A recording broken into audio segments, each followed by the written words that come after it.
그래, 같이 살자. 이 나이에 혼자 있긴 너무 힘들다. 근데 엄마, 집은 제 명의로 해도 되죠? 제가 대출도 좀 받아야 하니까. 그래라. 어머님, 애들 공부방이 좀 부족해서요. 혹시 작은 방으로 옮기시면 안 될까요? 그래, 아이들 크면 공부방도 필요하지. 괜찮아. 내가 조금만 더 옆으로 가면 되지 뭐. 어머님, 거실이 좋으세요? 창고방이 좋으세요? 그렇게 저는 결국 창고방에서 생활하게 되었습니다. 안녕하세요. 저는 강원도 홍천 읍내에 살고 있는 73세 박미숙입니다. 이 나이 먹고도 이렇게 이야기할 일이 있을 줄은 몰랐네요. 제 사연을 들으시는 분들은 대부분 연배가 비슷할 것 같은데요. 우리네 인생이 그렇듯이 다들 자식을 위해 사는 것이 보람이라 생각하고 참고 또 참으며 살아가고 있지요. 저 또한 그렇게 살아왔고 그렇게 살았습니다. 그런데 아들, 며느리, 심지어 손주들까지 홀대하는 데에는 정말 하소연할 곳도 없고 억울하더라고요. 제 인생이 왜 이러나 싶은 절망감에 죽을 날만 기다리며 버티다가 어느 날 무심히 떠나버린 남편의 정을 알았네요. 살아있을 때는 그렇게 무정하더니만 죽을 때가 되어서야 정을 남기고 떠났네요. 그 남편의 정으로 저는 새로운 인생을 시작했습니다. 제 인생이 얼마나 기구한지 끝까지 함께 해주세요. 구독과 좋아요, 댓글로 응원을 부탁드립니다. 저는 서울 영등포 쪽에서 태어났어요. 부유한 집은 아니었지만 동네에 정 많고 따뜻한 이웃들이 많았죠. 어릴 적에는 연탄재가 굴러다니는 골목길을 친구들과 뛰어다니며 고무줄놀이나 숨바꼭질을 하면서 신나게 놀았던 기억이 아직도 생생해요. 하지만 그 시간은 참 짧더군요. 집안 형편이 넉넉지 않다 보니 중학교를 졸업하자마자 저는 곧장 봉제 공장에 나갔어요. 그때가 16이었나. 친구들은 고등학교 진학 얘기를 하고 있었지만 저는 재봉틀 앞에 앉아 하루 10시간씩 바느질을 했습니다. 어린 손으로 재단하고 바늘을 돌리는 일은 참 버거웠어요. 손가락에 바늘이 박힌 적도 수도 없이 많았고 지금도 제 오른손 새끼손가락은 완전히 굽히질 못해요. 그땐 피가 나도 반창고 하나 대충 붙이고 다시 기계 앞에 앉았죠. 점심은 대충 도시락이나 빵으로 때우고 쉬는 시간 없이 하루를 버텼습니다.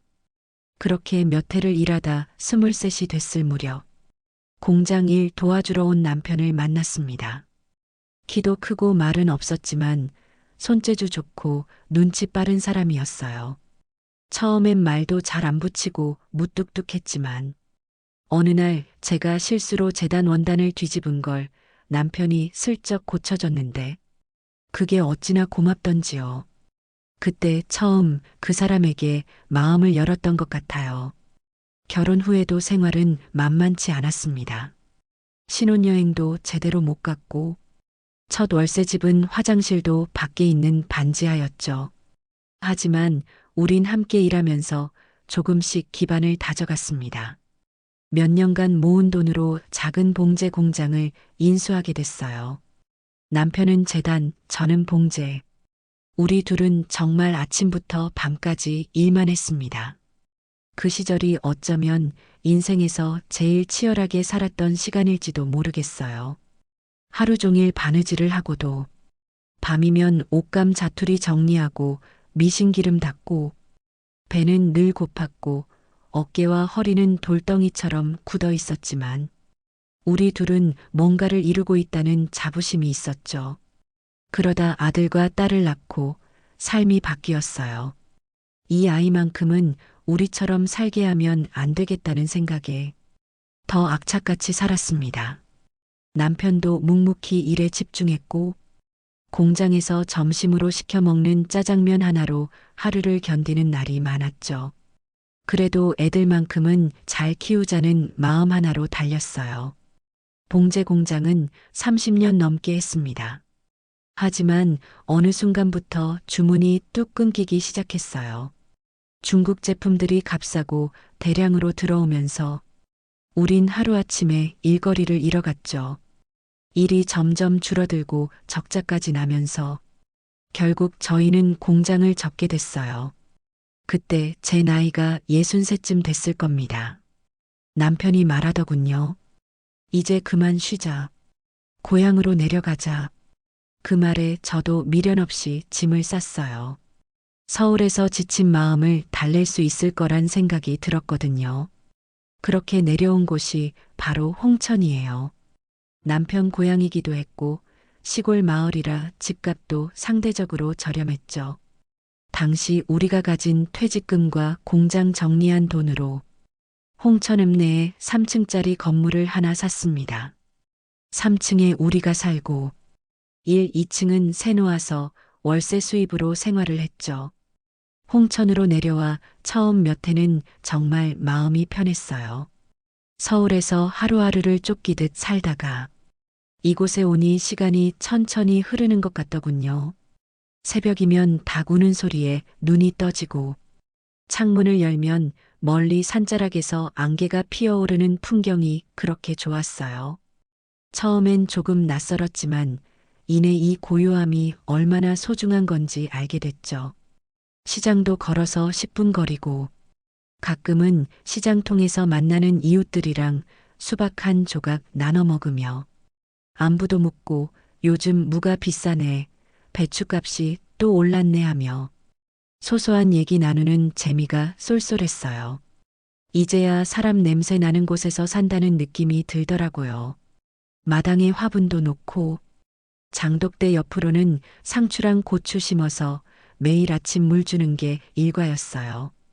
햇빛 좋을 땐 마당에 빨래도 널고 잠깐 앉아 부채질하며 하늘을 올려다보는 그 시간이 얼마나 좋던지요.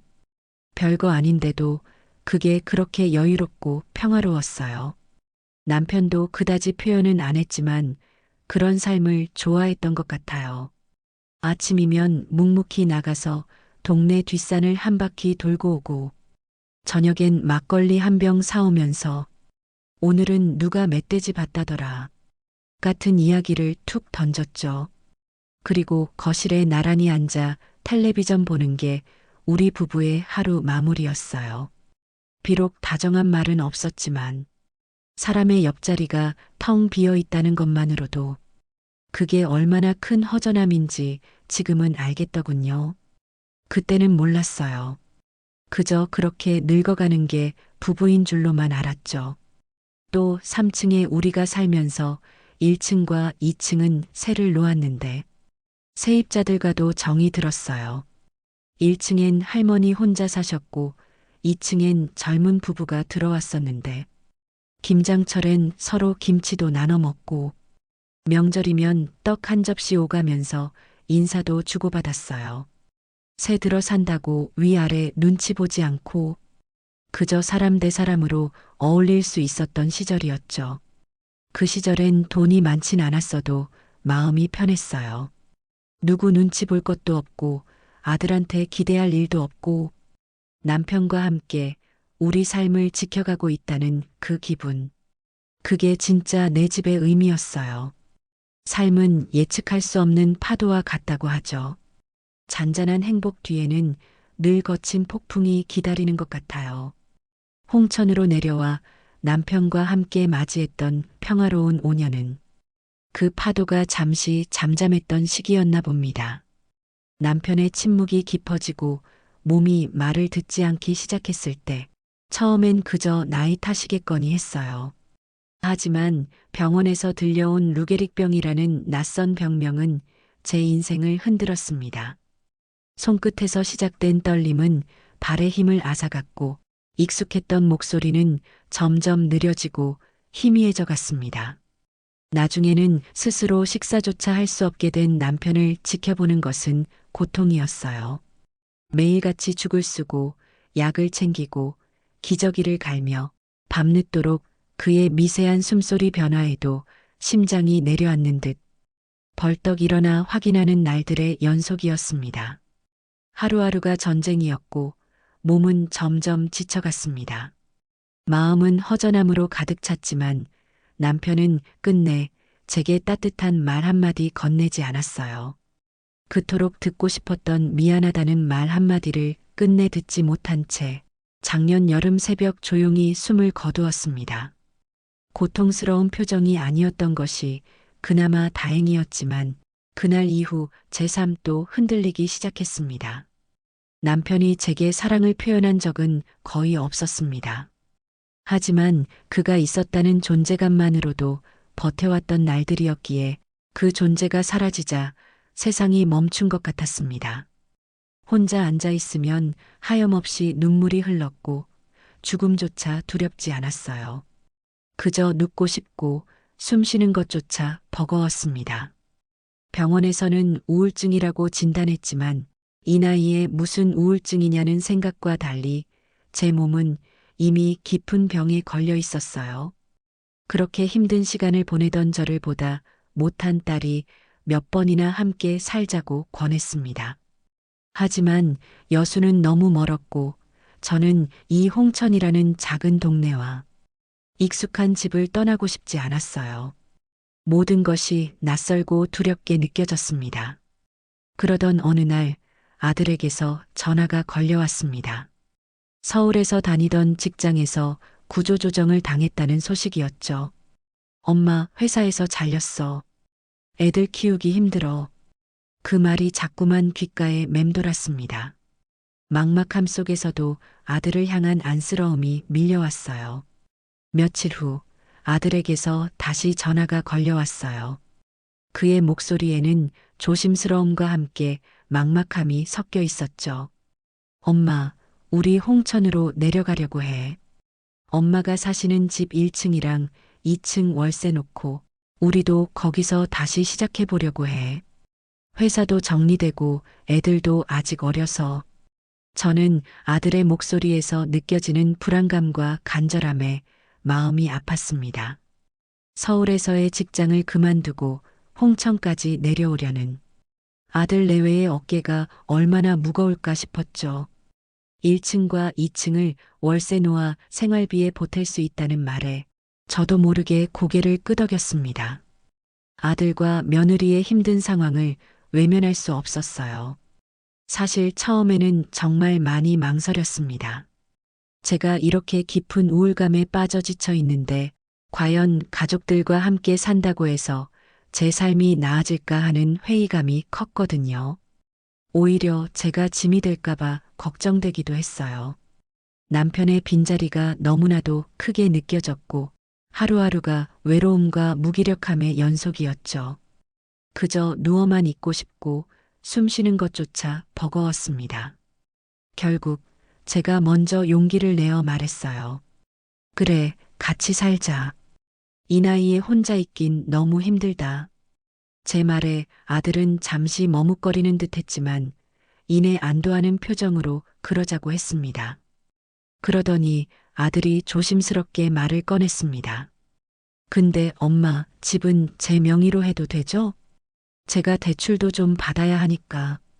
아들의 목소리에는 미안함과 동시에 어떻게든 다시 일어서려는 간절함이 묻어 있었습니다. 그 모습을 보니 또다시 마음이 약해지더군요. 저는 망설임 없이 그래라 하고 대답했어요. 그때까지도 저는 그 결정이 제 삶을 또 한 번 예측할 수 없는 방향으로 흘러가게 할 실수의 시작이었을지도 모른다는 것을 전혀 알지 못했습니다. 지금 생각하면 그때 제가 좀 더 신중했어야 했나 하는 후회가 밀려오기도 합니다. 하지만 이미 너무 지쳐 있었고 무엇을 소유한다는 것에 대한 미련 자체가 없던 터라 그저 아들의 말에 따르는 것이 가장 쉬운 길이라고 생각했습니다. 그렇게 아들은 가족을 데리고 제가 사는 집 3층으로 이사 왔습니다. 1층과 2층은 그대로 월세를 놓아 다른 사람들이 살게 되었고 저희는 3층에서 함께 생활을 시작했어요. 처음 며칠은 정말 좋았습니다. 집안 가득 울려 퍼지는 아이들의 웃음소리에 텅 비어 있던 제 마음의 온기가 차오르는 듯 했죠. 적막했던 집이 활기를 되찾는 것 같아 저도 모르게 미소가 지어졌습니다. 저녁이면 모두 함께 식탁에 둘러앉아 밥을 먹으니 이제야 좀 사람 사는 집 같구나 싶어 마음의 따뜻함이 차올랐어요. 오랜만에 느껴보는 가족의 온기였습니다. 아침이면 아이들이 제잘거리는 소리에 잠을 깼고 저녁이면 함께 텔레비전을 보며 소소한 대화를 나누기도 했습니다. 혼자 있던 지난 시간들이 꿈처럼 느껴질 만큼 행복한 나날이었어요. 이 작은 변화가 제 삶에 큰 위로가 될 것이라고 믿었습니다. 하지만 그 평화는 그리 오래가지 않았습니다.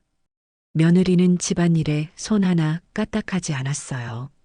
아침부터 저녁까지 밥이며 반찬이며 청소며 모든 집안일이 제 몫이었습니다. 저는 묵묵히 다 감당했어요.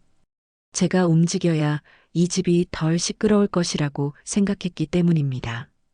남편이 있던 시절처럼 말없이 움직이는 게 이미 몸에 배어 있었던 탓도 있었죠.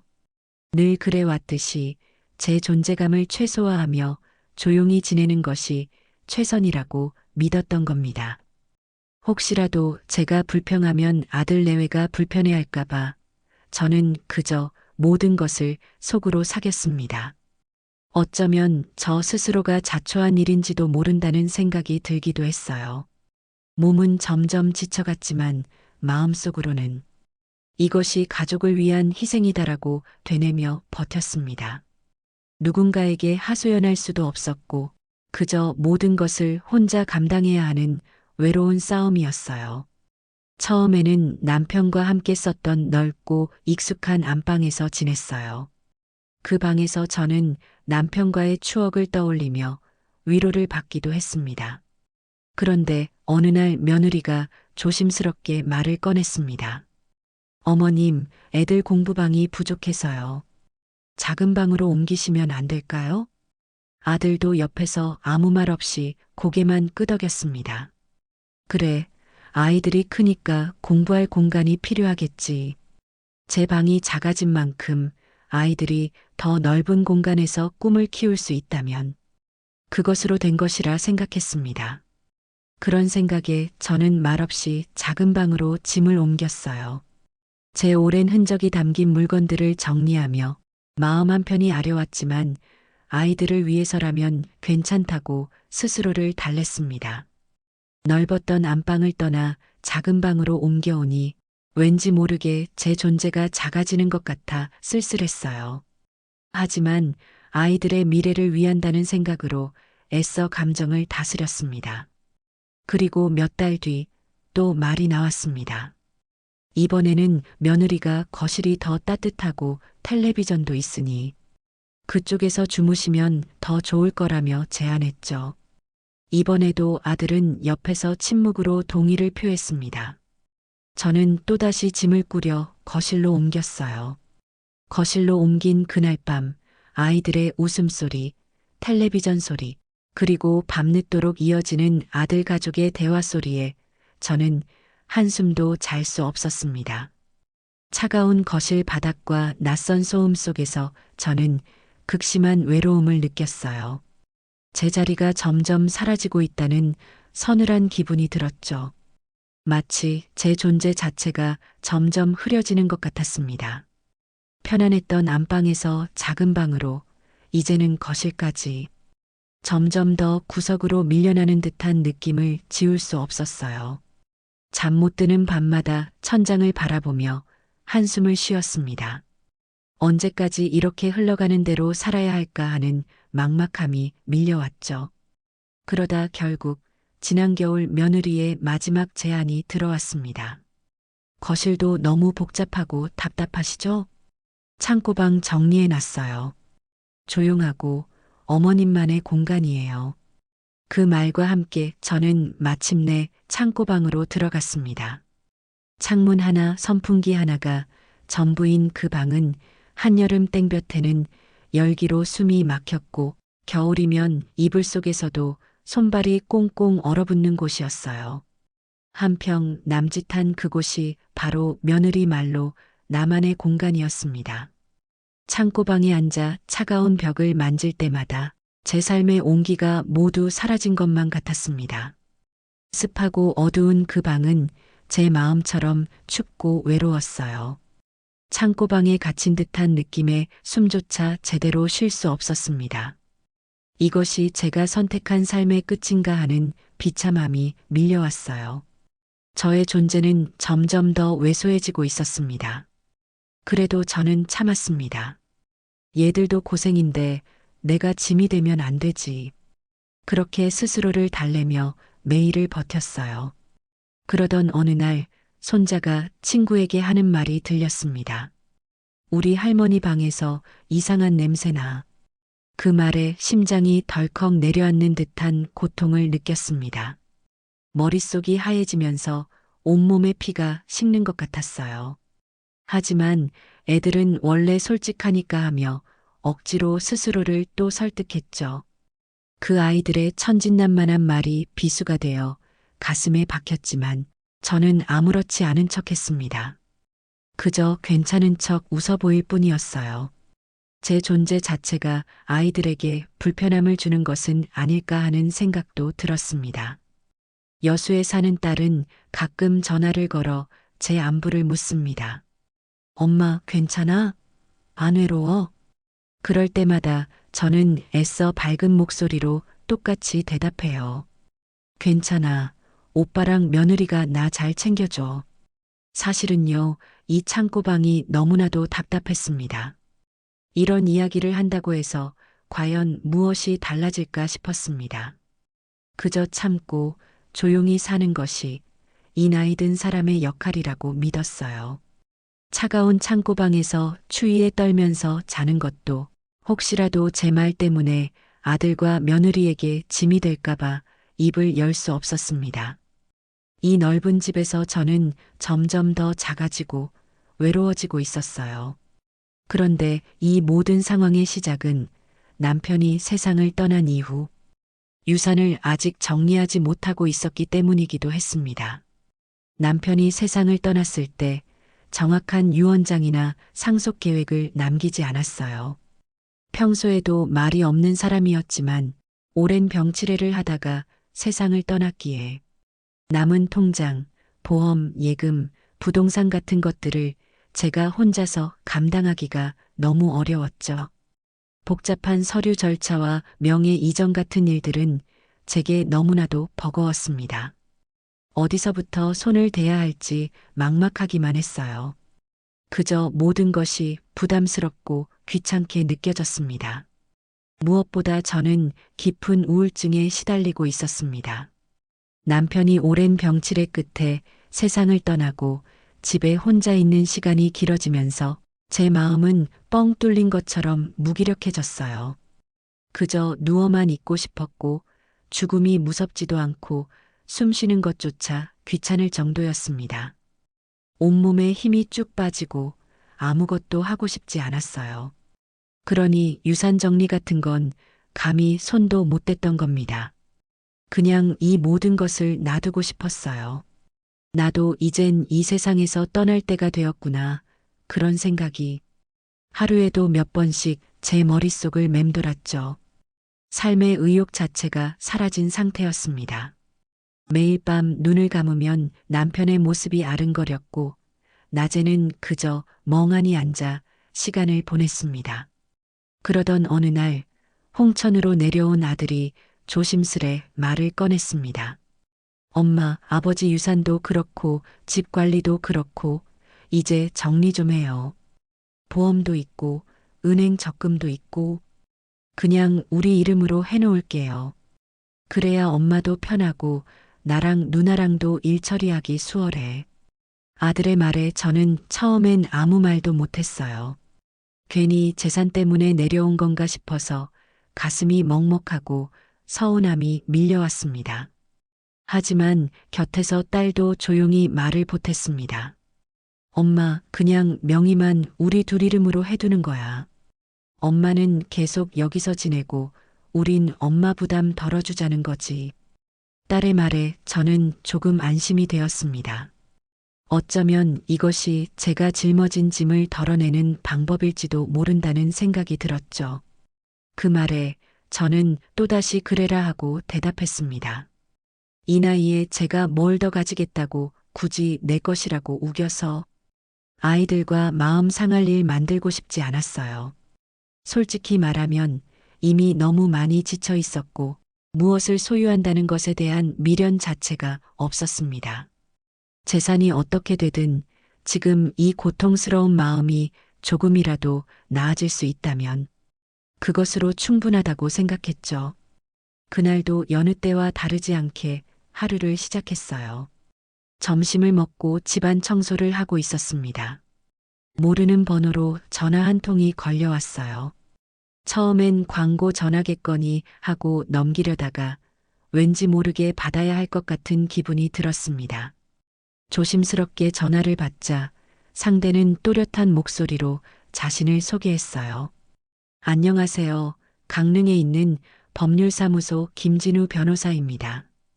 혹시 김재구님 배우자 되시나요? 남편 이름이 들리는 순간 제 가슴이 쿵 하고 내려앉았습니다. 예, 그런데요? 다름이 아니라 김재구님께서 생전에 저희 사무실을 방문하셨고 그때 유언장을 작성하셨습니다. 공증을 완료한 서류로 사망 확인이 늦게 되어 이제서야 연락드리게 되었습니다. 죄송하지만 가족분들과 함께 한번 방문해 주실 수 있을까요? 그 순간 제 머리가 하얘졌어요. 유언장이라니 남편이 그런 걸 미리 써뒀다고요? 그 사람은 평생 말 한마디 없는 사람이었습니다. 무뚝뚝하고 정없는 그런 사람이었습니다. 죽기 전에 조용히 변호사를 찾아가 유언장을 남겨놨다는 사실이 믿기질 않았어요. 잠시 멍하니 전화를 쥔 채 서 있었는데 그 모습을 본 며느리가 다가와 물었어요. 어머님, 무슨 일 있으세요?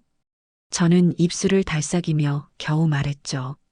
방금 변호사 사무실에서 전화가 왔는데 내 아버지 유언장이 있대.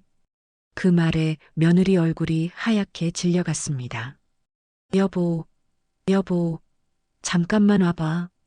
놀란 목소리로 아들을 부르더니 부엌 옆 거실로 아들을 끌고 갔어요. 유언장이라는데 공증도 됐다고 하더라고. 그 말이 끝나자 아들의 표정도 굳어졌습니다. 유언장? 아버지가?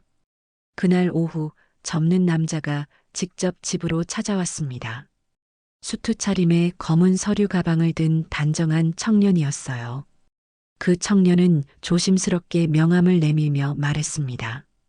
저는 강릉 법률사무소 직원입니다. 김재구 어르신의 유언장 관련해서 찾아왔습니다. 이제야 사망 소식을 듣게 되어 연락이 늦어진 점 죄송하게 생각합니다.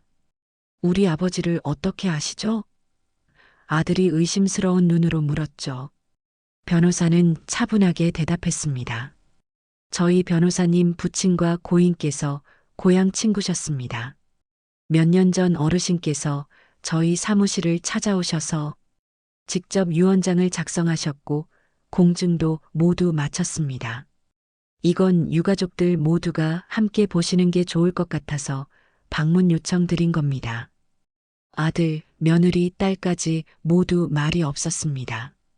모두들 얼떨떨한 표정이었고 저도 무슨 말부터 해야 할지 몰랐어요.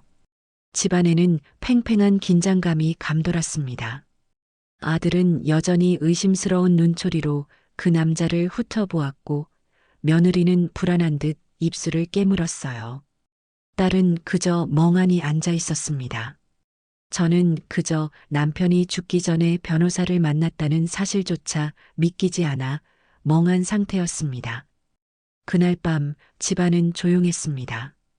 식탁 위에는 반찬이 있었지만 그 누구도 밥을 제대로 뜨지 않았고 아이들마저 눈치를 보며 조용히 방에 들어가더군요. 평소라면 시끌벅적했을 저녁 식사 시간이었습니다. 하지만 그날은 마치 시간이 멈춘 듯 고요했어요. 각자의 생각에 잠겨 있었겠지요. 저녁 내내 누구도 먼저 말을 꺼내지 않았고 침묵만이 집안을 가득 채웠습니다. 며칠 뒤 여수에서 올라온 딸과 아들, 며느리까지 4명이 함께 강릉에 있는 변호사 사무실로 향했습니다. 홍천에서 강릉은 차로 2시간 남짓 떨어진 곳입니다. 가는 내내 차 안은 숨막히도록 조용했고 딸은 창밖만 바라보고 아들은 한마디도 하지 않았습니다. 며느리는 시종일관 불안한 얼굴로 앉아 있었어요. 저도 심장이 두근거릴 뿐이었습니다. 어쩌면 이 길이 제 인생의 전환점이 될지도 모른다는 막연한 기대와 불안감이 교차했습니다. 사무실에 도착해서 상담실에 들어서자 변호사는 서류 봉투 하나를 꺼냈습니다. 거기엔 김재구 유언장이라는 글자가 또렷이 적혀 있었고 그 안에서 꺼낸 종이에는 남편의 또렷한 자필이 적혀 있었습니다. 숨이 턱 막히는 순간이었어요. 남편의 글씨체를 보는 것만으로도 가슴이 먹먹해졌습니다. 마치 남편이 제 앞에서 직접 이야기하는 듯한 느낌을 받았습니다. 그리고 변호사는 그 내용을 한 글자 한 글자 또렷하게 읽어 내려갔습니다. 나는 나의 전 재산을 아내 박미숙에게 남긴다. 이 재산은 나와 함께한 박미숙의 몫이며 나의 아들 김철수, 딸 김정미에게는 별도의 상속을 하지 않는다. 이는 내가 충분히 고려한 결정이며 모든 내용을 자필로 작성하였고 나의 뜻에 어긋남이 없다. 유언장의 내용은 너무나도 명확했습니다. 제가 그동안 겪었던 서러움과 고통을 남편이 마지막 순간에라도 알아준 것 같아 눈물이 핑 돌았습니다. 평생 무뚝뚝했던 그가 떠나기 전에 저에게 이토록 큰 선물을 남겼다는 것이 믿기지 않았어요. 맨 아래엔 남편의 이름, 주소, 주민등록번호, 날짜, 도장, 서명까지 정확하게 기재되어 있었습니다. 변호사 설명으로는 민법에서 요구하는 모든 요건을 완벽하게 갖춘 공증 완료된 자필 유언장이었습니다. 사무실 안은 숨소리도 들리지 않을 만큼 정적에 휩싸였고 변호사는 조용히 덧붙였습니다. 이 유언장은 법적으로 효력이 있으며 현재로선 무효 사유는 보이지 않습니다. 소송을 해도 결과가 달라지긴 어려울 겁니다. 변호사의 마지막 말은 마치 망치로 제 머리를 세게 때리는 것 같았습니다. 남편의 유언이 그 어떤 이의 제기도 막을 수 없다는 뜻이었으니까요. 제 손에 쥐어진 유언장은 단순한 종이 한 장이 아니라 남편이 남긴 마지막 진심이자 저를 위한 든든한 방패처럼 느껴졌습니다. 그 말을 듣는 순간 제 가슴이 먹먹해졌어요. 남편이 마지막 순간에 저를 기억하고 내 이름을 써내려간 그 손길이 지금 이 문서 안에 남아 있었다는 사실이 너무도 벅차고 서러웠습니다. 평생 무뚝뚝하고 정없던 그가 떠나기 전에 저에게 이토록 큰 선물을 남겼다는 것이 믿기지 않았어요. 눈물이 하염없이 흘러내렸지만 저는 굳이 닦으려 하지 않았습니다. 그동안 억눌러왔던 모든 감정이 터져나오는 듯 했으니까요.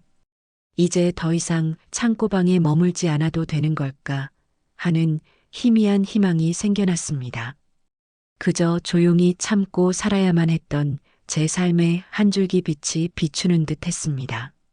하지만 정작 옆에 있는 자식들의 표정은 하나같이 굳어져 있었습니다. 아들은 고개를 숙이고 말이 없었고 며느리는 입술을 꾹 다문 채 조용히 고개를 저었어요. 그들의 얼굴에는 실망감과 당혹감, 그리고 분노가 역력했습니다. 며느리의 얼굴은 특히 차갑게 식어 있었죠. 마치 제가 자신들의 것을 빼앗은 것 같은 표정이었습니다. 딸은 제 손을 잡으며 낮은 목소리로 말했죠. 엄마 그래도 이건 우리 좀 정리해야 해. 딸의 목소리에도 뭔가 불안하고 복잡한 감정이 실려 있었습니다. 그녀도 이 상황이 당황스러운 건 마찬가지였을 겁니다. 그 순간 저는 깨달았어요. 남편이 처음으로 내게 남긴 확실한 말. 그 뜻을 지킬 수 있을지 아니면 또다시 자식들 기대에 맞춰 제가 작아지고 말아야 하는 건지, 이 유언장이 과연 제게 새로운 삶을 안겨줄지 아니면 또 다른 갈등의 시작이 될지 알 수 없었습니다. 저의 지난 삶은 늘 타인의 기대에 맞추어 살아왔던 그림자 같은 삶이었으니까요. 이제 제게는 선택의 기회가 주어진 겁니다. 그날 이후 집안은 온통 정적과 눈치로 가득 찼습니다. 말 한마디 안 했지만 공기 속엔 무거운 긴장감이 흘렀어요. 제가 방에서 나오기만 하면 떠들썩하던 거실에서 소리가 뚝 끊기고 제가 입을 열면 누군가 눈치를 보며 말꼬리를 흐렸습니다. 마치 불편한 존재가 된 듯한 기분이었습니다. 식사 시간에도 어색한 침묵만이 이어졌고 아이들마저 눈치를 보며 자기 방으로 쏙 들어가곤 했어요. 숨 쉬는 것조차 조심스러울 만큼 집안의 분위기는 얼어붙어 있었습니다. 밤이 되면 창고방에 홀로 누워 천장을 바라보며 한숨만 내쉬었죠. 남편의 유언장이 세상에 드러난 것이 과연 잘한 일이었을까 하는 후회가 밀려오기도 했습니다. 며칠 뒤 아들이 조심스럽게 입을 열었습니다. 엄마, 우리 다 생각을 좀 해봤어. 유언장 말이야, 너무 갑작스럽잖아. 목소리에는 어딘가 불안감과 함께 저를 설득하려는 의도가 느껴졌습니다. 그 말에 며느리가 살짝 미소를 지으며 말을 받았습니다. 어머님, 물론 아버님 뜻은 존중해요. 근데 어머님 혼자 그 재산을 다 갖고 계시면 혹시 실수하실까봐 걱정돼요. 저희가 옆에서 도와드릴게요. 도와준다는 말, 그 말 안에는 우리가 관리하겠다, 결국엔 우리 명의로 돌리자는 뜻이 담겨 있었습니다. 며느리의 눈빛은 차갑게 빛나고 있었습니다. 저는 아들과 딸의 속셈을 모르는 바는 아니었지만 또다시 아무 말 없이 웃으며 말했어요. 그래, 엄마가 쓸 일이 뭐가 있겠니? 다 너희 거지 뭐. 그 말에 며느리는 안도한 듯 활짝 웃으며 고개를 끄덕였지만 제 마음은 씁쓸했습니다. 며칠 뒤부터는 훨씬 노골적으로 말이 나왔습니다. 어머님, 그 집 명의는 정리하셔야 해요. 건물도 오래돼서 보수공사하려면 저희 명의로 바꾸는 게 맞거든요. 괜히 어머님 앞으로 해두면 세금 문제도 생겨요. 며느리의 말에는 점점 더 강압적인 태도가 느껴졌습니다. 며느리는 마치 제가 아무것도 모르는 바보인 양 저를 대했습니다. 그 말에 아들도 고개를 끄덕이며 말했습니다. 엄마, 솔직히 지금 건물 명의는 내하고 누나 앞으로 돼 있어. 그대로 둬도 돼. 대신 엄마가 괜히 법적인 걸 건드리지만 않으면 돼. 그게 서로 편한 거야. 그 말을 듣는 순간 저는 가슴이 철렁했습니다. 이미 건물 명의는 바뀌어 있었던 겁니다. 그날 아들이 내 손을 꼭 잡고 말했던 엄마, 명의만 내 이름으로 해두자는 말, 그게 그냥 명예 이전이 아니라 정말 완전히 넘긴 거였구나. 제 머리를 한 대 세게 맞은 듯한 충격이었습니다. 그제야 제가 얼마나 순진했는지, 얼마나 속절없이 속고 있었는지를 가슴으로 느낄 수 있었어요. 제 삶을 통째로 넘겨줬던 그 순간들이 주마등처럼 스쳐 지나갔습니다. 저는 아들의 말만 믿고 모든 것을 내어주었던 바보였습니다. 배신감과 함께 스스로에 대한 한없는 자책감이 밀려왔습니다. 그리고 그날 오후 변호사가 조용히 연락을 해왔습니다. 어머님, 잠깐 시간 내주실 수 있으세요? 목소리에는 어딘가 모를 걱정이 묻어 있었습니다. 저는 읍내 작은 찻집에서 변호사를 만났어요. 그 사람은 주위를 한번 둘러보고 내게 작은 봉투를 건넸습니다. 유언장과 이 편지는 어르신께서 아프시기 전에 이곳 홍천에 오시고 얼마 안 되어서 작성하신 겁니다. 갈색 봉투 안에는 구겨진 종이 한 장이 들어 있었어요. 그 안에는 그 사람, 김재구가 남긴 손편지가 담겨 있었습니다. 봉투를 열기도 전에 제 손은 미세하게 떨려왔습니다. 남편의 마지막 흔적이라고 생각하니 가슴이 저릿했습니다. 저는 조심스럽게 편지를 펼쳤습니다. 그리고 남편의 글씨를 따라 눈으로 한자 한자 읽어 내려갔습니다. 여보, 내가 당신한테 평생 말 못한 게 참 많네. 내가 마음을 표현하는 법을 몰랐어. 그냥 옆에 있는 걸로 다 전한다고 믿었어. 평생 고생만 시켰는데 내가 요즘 몸이 안 좋아지는 것 같아. 유언장과 이 편지를 미리 작성해 놓는 거야. 아마 이 편지를 볼 때쯤이면 나는 이 세상 사람이 아니겠지. 우리 자식들 키워놨으면 이제 알아서 살게 그냥 둬. 당신 몸 잘 챙기고 이거 읽고 제발 눈치 보지 말고 편하게 살아. 나 만나서 고생했네. 내가 먼저 가더라도 행복하시게. 저는 그 자리에서 봉투를 품에 안고 한참을 울었습니다. 찻집에 앉아 고개도 못 들고 가슴이 먹먹해서 숨이 안 쉬어질 만큼 그 사람의 글씨가 내 살 속에 들어와 박히는 느낌이었어요. 평생 저를 이해하지 못한다고 생각했던 남편이 사실은 누구보다 저의 아픔을 깊이 헤아리고 있었다는 사실에 슬픔과 함께 뜨거운 위로가 밀려왔습니다. 그날 밤 저는 식탁에 모두를 앉혀놓고 말했습니다. 차갑게 식어버린 집안의 공기가 제 목소리에 잠시 흔들리는 듯 했습니다. 진명이, 더 이상은 안 건드릴게. 이미 철수 너하고 정은이 앞으로 돼 있다며. 그래, 그대로 둬. 대신 한 가지만 약속해줘. 더 이상 내 몫까지 가져가려 하지 마라. 내 이름으로 들어온 보험금, 적금. 그건 내 몫이다. 네 아버지 마음이기도 하고 내가 살아보자는 뜻이기도 해. 제 목소리는 떨렸지만 그 속에는 결심이 담겨 있었습니다. 이제 더 이상 물러설 곳이 없다고 생각했어요. 그 말을 하자 아들은 당황한 얼굴로 말했어요. 엄마, 그럼 나보고 어떡하라고? 대출도 내가 받았고 관리도 내가 다 하는데 엄마가 다 갖는 건 불공평하잖아. 아들의 목소리에는 불만이 가득했습니다. 며느리는 말없이 팔짱을 끼고 저를 노려보았고 딸은 옆에서 한숨을 쉬며 말했습니다. 엄마, 그럼 우리 보고 그냥 바라만 보라는 거야?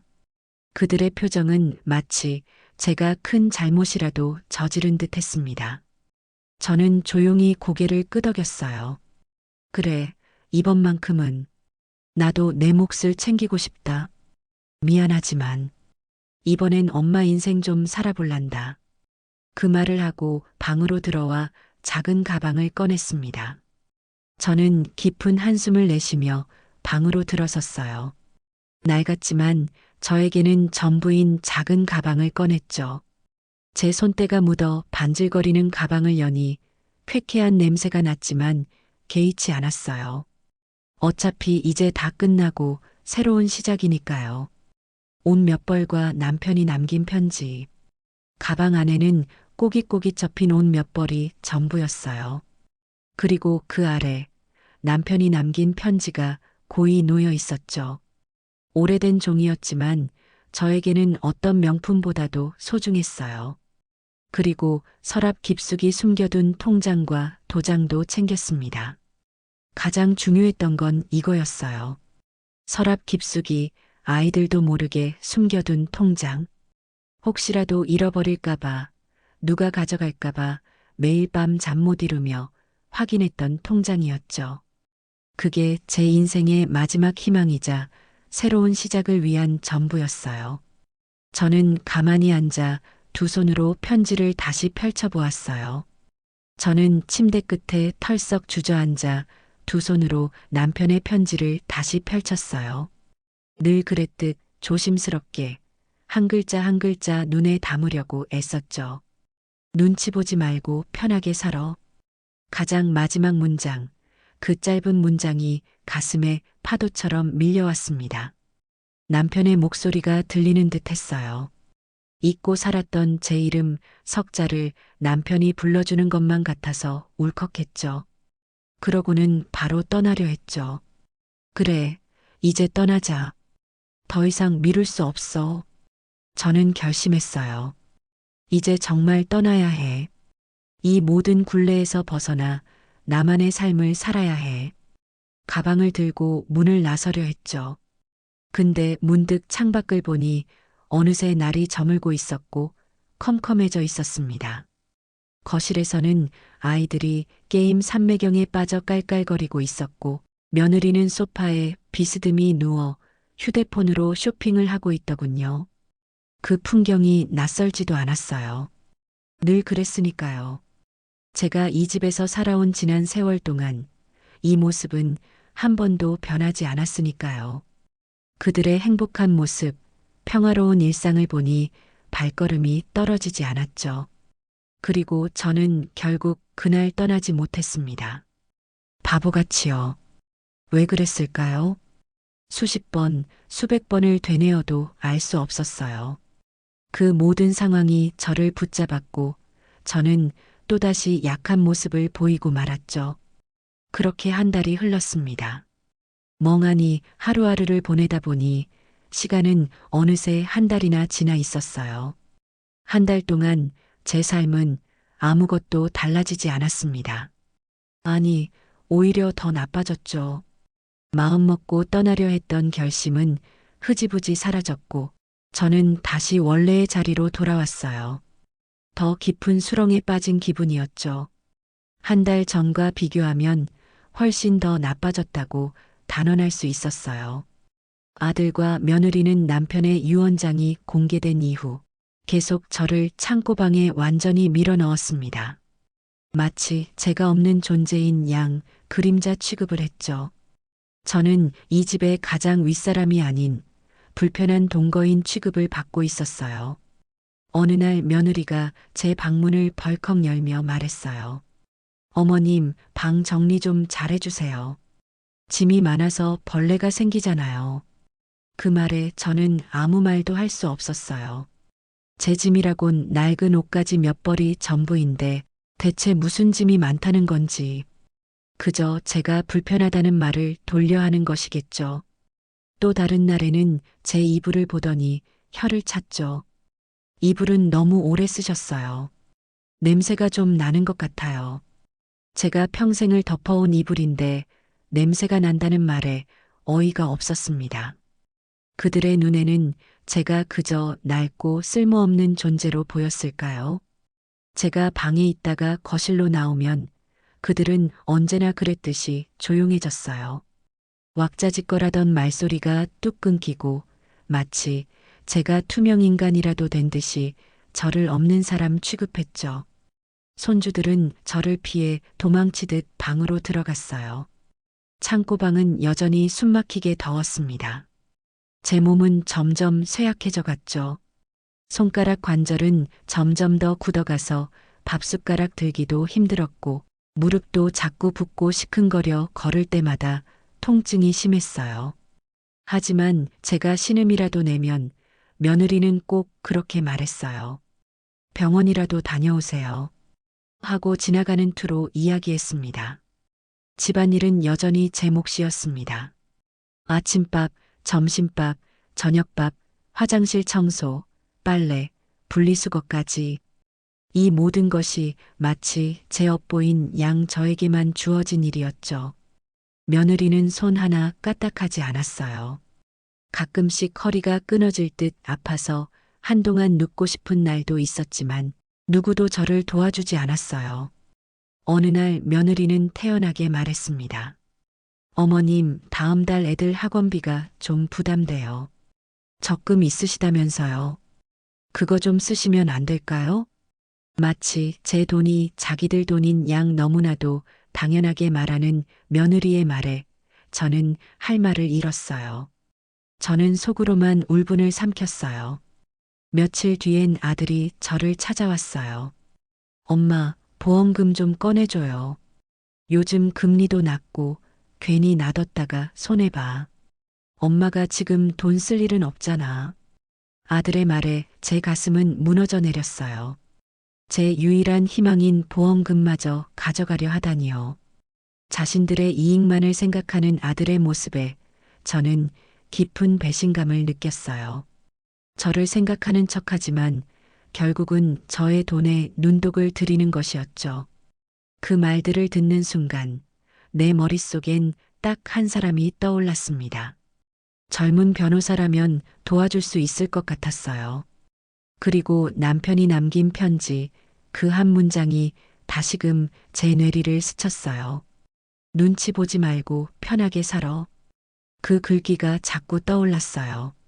그래, 남편은 내가 이렇게 사는 걸 원치 않을 거라는 생각이 들었습니다. 남편의 마지막 당부가 저에게 용기를 주었죠. 그래서 저는 용기를 내어 다시 변호사에게 전화를 걸었습니다. 그날 받았던 명함을 가방 한쪽 깊은 곳에 모셔두었거든요. 이제는 이 명함이 저에게 마지막 희망이 되었죠. 떨리는 손으로 명함에 적힌 번호를 눌렀어요. 수화기 너머로 들리는 목소리는 처음처럼 조용하고 신중했어요. 어머님, 잘 지내셨어요? 제가 잘 지내냐고 물어봐주는 사람이 얼마만인지요. 그게 사실은 제가 요즘 많이 힘듭니다. 저는 조심스럽게 말문을 열었어요. 그동안 겪었던 일들을 하나하나 이야기했죠. 그러자 김 변호사는 조용히 하지만 단호하게 말했어요. 어머님, 지금 말씀해 주신 내용은 법적으로 명백한 노인학대입니다. 제가 겪고 있는 일이 노인학대라고요? 단 한 번도 그렇게 생각해 본 적이 없었는데요. 재산을 달라고 심리적, 정서적으로 압박하는 것도 포함돼요. 유언장을 기준으로 보면 그 건물도 어머님 명의로 돌려야 하는 게 맞습니다. 그 말에 저는 다시 한번 놀랐어요. 어머님께서 원하신다면 저희 쪽에서 정식으로 소송 진행해 드릴게요. 김 변호사의 단호한 말에 저는 믿기지 않았어요. 저는 놀랐고 또 안도했습니다. 정말 그렇게 해주실 수 있어요? 물론입니다. 김 변호사는 망설임 없이 답했어요. 이건 단순한 가족 간의 다툼이 아니라 어르신의 권리를 지키는 문제니까요. 그의 말 한마디 한마디가 저에게 큰 위로가 되었어요. 무리하지 않으셔도 됩니다. 저희가 절차부터 끝까지 다 돕겠습니다. 그 말을 듣고 저는 그만 눈물을 흘리고 말았어요. 이제야 모든 짐을 내려놓은 기분이었죠. 누군가가 나를 보호받아야 할 사람으로 대해준 게 언제였는지 기억조차 나지 않았거든요. 살아오면서 단 한 번도 저 자신을 보호해야 할 존재라고 생각해 본 적이 없었어요. 정말 고맙습니다. 정말 너무 고마워요. 저는 목이 메어 더 이상 말을 잇지 못했어요. 전화를 끊고 창고방에 돌아와 앉았을 때 제 손은 아직도 떨리고 있었지만 제 마음속엔 작은 용기의 불씨가 다시 타오르고 있었습니다. 그날 새벽 저는 조용히 가방을 들고 집을 나섰습니다. 딱히 작별 인사를 남기지도 않았어요. 누구에게도 알리고 싶지 않았고 누가 말릴까봐 두렵기도 했습니다. 겨우 손에 들린 가방 하나. 그 안엔 옷 몇 벌과 남편의 편지, 그리고 한 달 전부터 준비해둔 새 핸드폰이 들어 있었습니다. 홍천 시외버스 터미널에서 첫 차를 타고 강릉으로 향했습니다. 이른 새벽 공기는 차가웠지만 제 안에는 오래된 먼지를 털어낸 듯한 가벼움이 있었습니다. 기차나 비행기를 탄 것도 아닌데 마치 전혀 다른 세계로 떠나는 기분이었어요. 강릉에 도착하자마자 곧장 변호사 사무실로 갔습니다. 그는 놀라지도 않고 오히려 반갑게 저를 맞이해 주었어요. 잘 오셨어요. 어머님, 이제부터는 저희가 함께 할게요. 그 말 한마디에 저는 또 한 번 울컥하고 말았어요. 저는 그에게 부탁했습니다. 여기 살 곳도 좀 도와줄 수 있겠어요? 변호사는 조금도 망설이지 않고 며칠 안에 원룸 하나를 알아봐 주었습니다. 강릉 시내 시장 근처에 있는 작고 조용한 원룸이었죠. 창문은 작았지만 볕이 잘 들었고 무엇보다 혼자만의 공간이 있다는 게 너무 감사했습니다. 그곳에서 정말 오랜만에 저를 위한 밥을 지었고 정말 편하게 식사를 했습니다. 창고방이 아닌 나만의 방에서 자는 밤이 얼마나 편하게 느껴졌는지 몰라요. 소송은 바로 진행되었고 변호사는 빠르게 움직였습니다. 이미 남편의 유언장은 법적 효력이 충분했고 김 변호사 쪽에서는 노인학대 정황도 증거로 정리해줬습니다. 건물명의 이전, 부당한 재산 압박, 그리고 창고방 생활에 대한 기록까지 모두 포함해서요. 소송이 진행되면서 아들과 며느리, 딸 모두 제게 전화를 걸어오기 시작했어요. 엄마, 왜 이래? 우리 가족이잖아. 어머님, 무슨 생각으로 그러셨어요?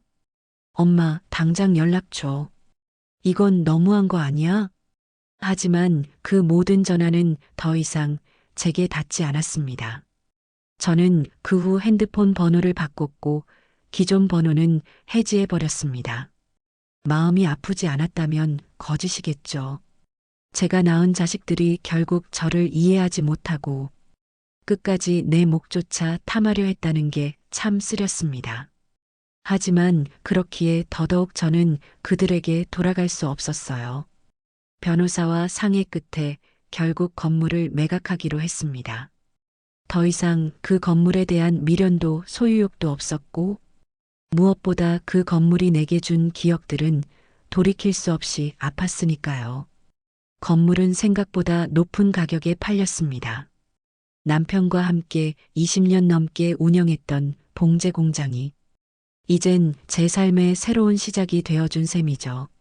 저는 그 돈을 조금씩 나눠 실버타운 입주를 준비했습니다. 1인실 방이었지만 너무 조용하고 너무 편했습니다. 정기적으로 건강검진도 받을 수 있었고 식사도 운동도 제가 누릴 수 있는 생활이 이토록 평온하다는 걸 처음으로 느끼며 살았습니다. 가끔 밤이 되면 창밖으로 별을 바라봅니다. 여보, 잘했지. 당신 말대로 이제 행복하려고. 저는 혼잣말처럼 그렇게 중얼거립니다. 그 사람의 편지가 지금의 저를 여기까지 이끌었으니까요. 자식들에 대한 원망이 없지는 않지만 그보다 더 큰 건 스스로를 찾았다는 사실이에요. 지금은 그 누구의 목소리에도 흔들리지 않고 편하게 즐기는 법을 배우고 있습니다. 언젠가 자식들이 날 다시 찾을 수도 있겠죠. 그땐 받아들일 수 있을까요? 사실 저도 잘 모르겠습니다. 하지만 하나는 분명합니다. 이제 저는 누구의 그림자도 아닌 제 인생을 살고 있다는 사실, 그걸로 만족합니다. 오늘 이야기 여기까지입니다. 만약 시청자분들이 저라면 어떤 선택을 하셨을까요? 여러분의 생각을 댓글로 남겨주세요. 함께 해주셔서 고맙습니다. 구독과 좋아요, 그리고 알림 설정도 꼭 부탁드려요. 여러분의 응원이 제겐 큰 힘이 됩니다.